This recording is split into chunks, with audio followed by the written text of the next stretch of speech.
እንድትናፍቅህ አድርጋት።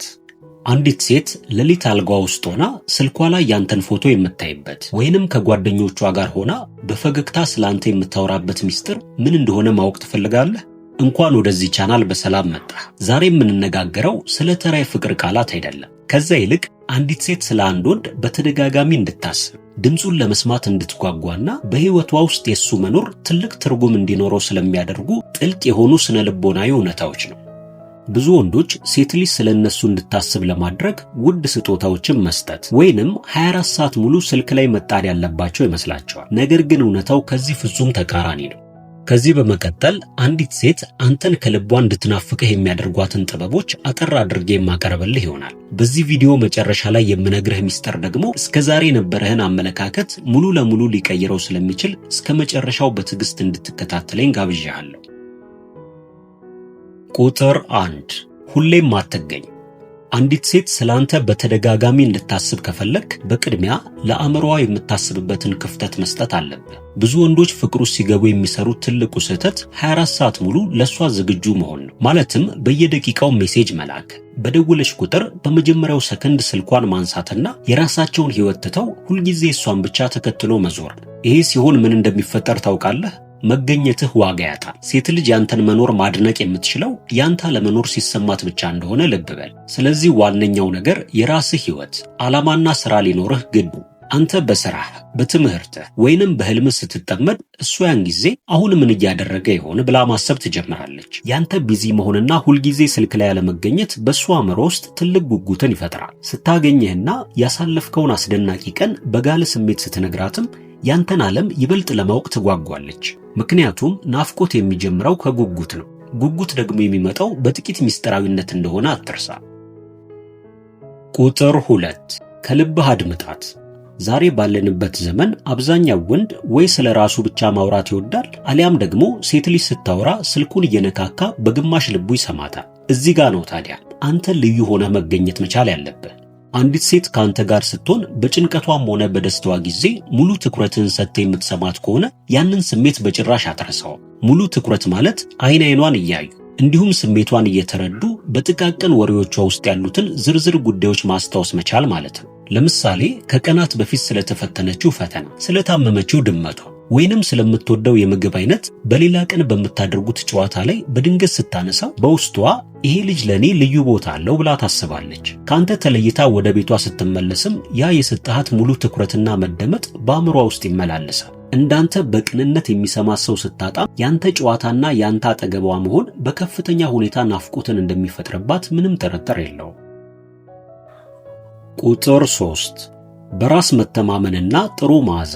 ሴቶች የሚናፍቁት የሚንቀጠቀጥ አሊያም ደግሞ ሁልጊዜ ውሳኔ የሚያጣውን ወንድ ሳይሆን በራሱ የሚተማመንና ጠንካራ ወንድ ነው። በራስ መተማመን ማለት ጎረኝነት ወይንም ሰዎችን መናቅ ማለት አይደለም። ከዛ ይልቅ የራስህ አቋም መኖር፣ የምትፈልገውን ማወቅና በአስቸጋሪ ሁኔታዎች ውስጥ እንኳን ተረጋግቶ መፍትሄ መፈለግ መቻል ማለት ነው። ሴት ልጅ በአንተ በራስ መተማመን ስትደመም ሳታውቀው በመሪነት ስር መሆንን ትፈልጋለች።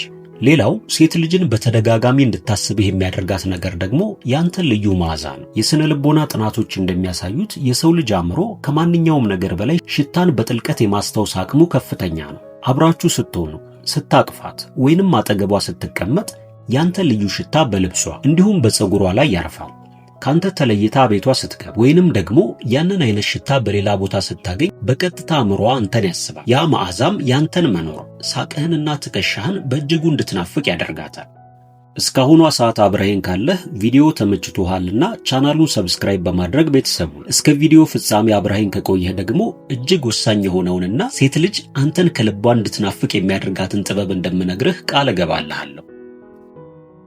ቁጥር 4 አስገራሚ ድርጊቶችን ፍጠር። የሰዎች አእምሮ ሁልጊዜ የሚደጋገሙ ነገሮችን በቀላሉ የመርሳት ባህሪ አለ። ለምሳሌ ሁልጊዜ ማታ 4 ሰዓት ላይ ደህና ደሪ ብለህ የምትጽፍላት ከሆነ ይሄ ድርጊትህ ልማድ ይሆናል። ልማድ ደግሞ ናፍቆትን አይወልድም። ናፍቆት የሚወለደው ካልተጠበቁ አስገራሚ ድርጊቶች ነው። አንዲት ሴት ስላንተ በተደጋጋሚ እንድታስብ ከፈለክ በለመደችው መንገድ ብቻ አትጓዝ። ለምሳሌ ስራ ቦታ ላይ እንዳለች በድንገት አጭር መልእክትን ላክላት። ነገር ግን ምን እያደረግሽ ነው የሚል የሚያስለሽ ጥያቄ ሳይሆን ቅድም ስትስቂ በጣም ያምርብሽ ነበር፣ ያንን ላስተውስሽ ብዬ ነው የሚል አይነት መልእክት ይሁን። ከዚያ በኋላ ስልክን ዘግተህ ወደ ስራ ተመለስ። ይሄ ድርጊትህ በሷ አእምሮስ ምን እንደሚፈጠር ታውቃለህ? ቀኑን ሙሉ ያንን መልእክት እያየች በፈገግታ እንድትሞላ ያደርጋታል። ሌላው ደግሞ ምንም የተለየ ምክንያት ሳይኖርህ የሆነ ቀን የነገረችህን አንድ ትንሽ መጽሐፍ ወይንም የምትወደውን ቸኮሌት ገዝተህ በድንገት ስጦታ ስጣት። እነዚህ ያልተጠበቁ ትናንሽ ሰርፕራይዞች በሴት ልጅ ልብ ውስጥ ትልቅ ናፍቆትን እንደሚዘሩ ልብ በል። ቁጥር 5 ለራስህ ክብር ስጥ። ብዙ ወንዶች ሴት ልጅን ለማስደሰት ሲሉ የራሳቸውን ክብር አሳልፈው ይሰጣሉ። ማለትም እሷ የፈለገችውን ብታደርግ፣ ብታንኳስሰው ወይንም ሰዓት አክብራ ባትገኝ እንኳን እንዳትለየኝ በማለት ዝምታን ይመርጣሉ። ይሄ ግን ፍጹም ስህተት ነው። ለራሱ ክብር የሌለው ወንድ መቼም ቢሆን በሌላ ሰው ሊናፈቅ አይችልም። አንዲት ሴት በተደጋጋሚ እንድታስብህ ከፈለክ ቀይ መስመሮች ሊኖሩህ የግድ ነው። ለምሳሌ በተደጋጋሚ ያለበቂ ምክንያት ቀጠሯችሁን ከሰረዘች ወይንም ካላከበረችህ ምንም መጮህ ሳያስፈልግህ ረጋ በማለት ይሄ ድርጊትሽ አልተመቸኝም፣ ለሰዓቴና ለራሴ ክብር ያለኝ ሰው ነኝ ብለህ በግልጽ ንገራት። አንተ ለራሴ ያለህ ክብር እሷም ለአንተ የምትሰጠውን ዋጋ በከፍተኛ ሁኔታ ይጨምረዋል። እንዲሁም ይሄ ወንድ በቀላሉ የምጫወትበት አይነት ወንድ አይደለም ብላ እንድታስብ ታደርጋታለህ። ካንተ ከተለየች በኋላም ያ የአቋም ጥንካሬህና ወንዳ ወንድ ባህሪህ ይበልጥ እንድታከብርህና እንድትናፍቅህ ያደርጋታል። ሴቶች የራሱ አቋምና ክብር ያለውን ወንድ ሁልጊዜም በናፍቆት እንደሚያሳድዱት አትርሳ። መጨረሻ ላይ እነግርሃለሁ ወዳልኩ ቲፕ እየተቃረብን። ከዛ በፊት ግን አንድ ሁለት ብታውቃቸው የሚጠቅሙህን ጥበቦች ልጨምርልህ። ቁጥር 6 ትዝታን መፍጠር። ናፍቆት ማለት በትዝታዎች መኖር ማለት ነው። አንዲት ሴት ስላንተ እንድታስብ አብራችሁ በምትሆኑበት ጊዜ ልዩ የሆኑ ትዝታዎችን መቅረጽ መቻል አለብህ። እንዴት ነው ይሄ የሚሆነው ካልከኝ፣ አብራችሁ ስትሆኑ ብዙ ጊዜ የምትሰሙት አንድ ልዩ ዘፈን ይኖር፣ ወይንም ደግሞ ብዙ ጊዜ የምትሄዱበት ለየት ያለና ትርጉም ያለው ትንሽ ቦታ ይኖራችሁ። አብራችሁ ስትሆኑ በሳቅና በጨዋታ ያሳለፋችሁት ያ ሰዓት ከዛ ዘፈን ወይንም ከዛ ቦታ ጋር በጥብቅ ይያያዛል። ከቀናት ወይንም ከሳምንታት በኋላ አንተ አጠገቧ በሌለህበት ሰዓትና ያንን ዘፈን በስልኳ በሰማችበት ቅጽበት አሊያም ደግሞ በዛ ቦታ በድንገት ስታልፍ አእምሯ በራሱ ጊዜ ያንተን ምስል ያመጣባታል። ያኔ የሳቅህ ድምፅ እንዲሁም የተናገርካት ቀልድ እንኳን ሳትቀር በአእምሯ ውስጥ ያንኳኳል። በዚህ ሰዓትም ናፍቆቱ ከአቅሟ በላይ ስለሚሆን አንተን ደጋግማ ማሰቧ የማይቀር ይሆናል ማለት ነው። ቁጥር 7 የነጻነት ስሜት መስጠት። ይሄ ነጥብ እጅግ ወሳኝ የሆነ ስውር ጥበብ ነው። አንዲት ሴት እንድትናፍቅህ ከፈለግ የምትተነፍስበትን ነጻነት ስጣት። አንዳንድ ወንዶች ፍቅረኛቸው ከጓደኞቿ ጋር ስትወጣ በየ5 ደቂቃው እየደወሉ የት ነሽ? ማን አጠገብሽ አለ? መቼ ነው የምትመለሽው? እያሉ ያጨናንቋታል። ይሄ ግን ናፍቆትን አይፈጥርም። ይልቁንም ጥላቻንና መሸሽን ነው የሚወልደው። በመጨረሻም እነግርሃለሁ ያልኩህ ዋነኛ ምስጢር ላይ ደርሰናል። እስካሁን አብረኸኝ ስለቆየህ አመሰግናለሁ። ይህንን ነገር ብዙ ሰዎች እንድታደርገው የሚመክሩ ነገር ግን በፍጹም የተሳሳተ መንገድ እንደሆነ በቅድሚያ መረዳት መቻል አለብህ። ቪዲዮ ጠቃሚ ሆኖ ካገኘው ሰብስክራይብ ማድረግህን ግን አትርሳ። ቁጥር 8 ዋናው ምስጢር። አንድ ወንድ በሴት ልጅ ፊት ሁልጊዜ የሚያለቅስ፣ በትንሽ ነገር ስሜቱ የሚነካና ሕይወት በደቆሰችው ቁጥር ተስፋ የሚቆርጥ ከሆነ ሴት ልጅ መጀመሪያ ልታዝንለት ትችላለች፣ ነገር ግን በጭራሽ እንደማትናፍቀው እወቅ።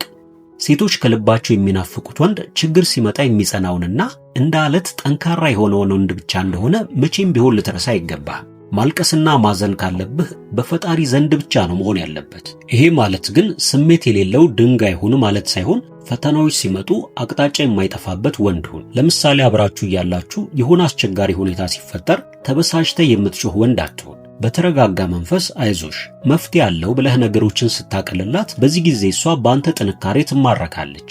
ይሄ ያንተ ስሜታዊ ቁጥጥር ከእሷ ጋር በማትሆንበት ጊዜ ሳይቀር በአእምሯ ውስጥ ትልቅ ቦታን ይይዛል። እንዲሁም ሁሌም ቢሆን በራሷ ሕይወት ውስጥ ግራ መጋባትና ጭንቀት ሲያጋጥማት ያንተን መረጋጋት ትመኛለች። እሷ አጠገቤ በነበረበት ጊዜ ነገሮችን በቀላሉ ያስተናግዳቸው ነበር ብላ ስታስብ ያንተ ጥበቃና ብስለት ከምንም በላይ የናፈቃት ይመጣል። እነዚህን ጥበቦች በሕይወት ውስጥ ተግባራዊ እንደምታደርጋቸው ተስፋ አደርጋለሁ። ቪዲዮ ጠቃሚ ሆኖ ካገኘኸው ላይክ ማድረግና ለሌሎች ሰዎች እንዲደርስም ሼር ማድረግህን አትርሳ። በቀጣይም እንደነዚህ አይነት ጥልቅ የፍቅርና የስነ ልቦና ትንታኔዎችን ይዤልህ እንድቀርብ የምትፈልግ ከሆነ አሁኑኑ ቻናሉን ሰብስክራይብ ማድረግና የደውል ምልክቷን መጫንን አትርሳ።